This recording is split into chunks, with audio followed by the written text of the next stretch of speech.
Think about it. Many of the devastating storms you may remember have started with the letter I. Yeah, but why is that? Meteorologist Steve Fundero is here now to explain. I can think of a few off the top of my head. Right off the top of our head, we could think of a couple. More often than not, though, Stephanie and Regina, it's just all about timing.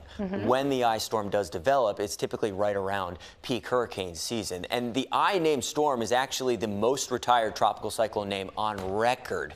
As of last year, it has retired 13 named storms. That's a whole list. And a couple on here we remember quite well. Irene, Irma, Ian of last year. Where's Isabel? Where's I mentioned Irene? Of course, we're going to be talking about Idalia here shortly as it makes its way into the Gulf of Mexico over the next couple of days.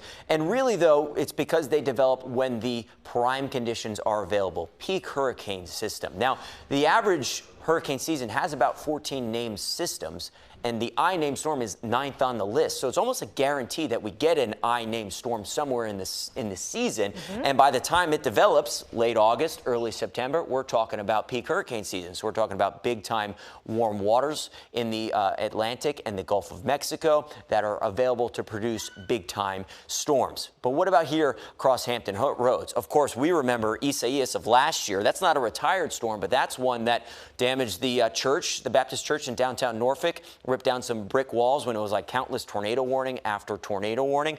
How about in 2011, Irene making landfall in the southern Outer Banks, which is one that totally washed out NC-12 here. I mean, down towards Ocracoke and Hatteras, the road was basically demolished in a couple spots because of that landfall near the southern Outer Banks. And then we, of course, all remember in 2003, Isabel making that landfall in the southern Outer Banks as well, which recorded the second highest water levels in Norfolk in terms of flooding, which we use as a benchmark around town here in terms of flooding. But let's get to Idalia, because this is going to be one that continues to strengthen in the Gulf of Mexico.